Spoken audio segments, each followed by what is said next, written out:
আপনি কি জানেন, ছোট্ট একটি দোয়া যার মাধ্যমে আপনার অভাব অনটন দূর হয়ে যাবে এবং অফুরন্ত রিজিকের ব্যবস্থা হয়ে যাবে।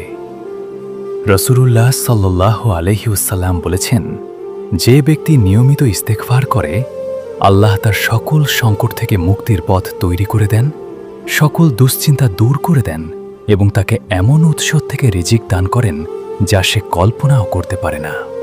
আবু দাউদ। ইস্তেগফারের মাধ্যমে মানুষের গুনাহ মাফ হয়, যা আখিরাতের সবচেয়ে বড় অভাব অর্থাৎ জান্নাত থেকে বঞ্চিত হওয়া দূর করার একমাত্র উপায়। এর জন্য নির্দিষ্ট কোনো সময়ের প্রয়োজন নেই, যে কোনো সময় যে কোনো অবস্থায় পড়া যায়।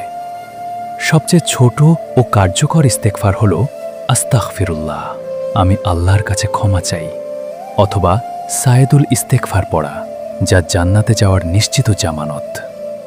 নিত্য নতুন প্রয়োজনীয় ভিডিও পেতে লাইক এবং সাবস্ক্রাইব করে আমাদের সাথেই থাকুন।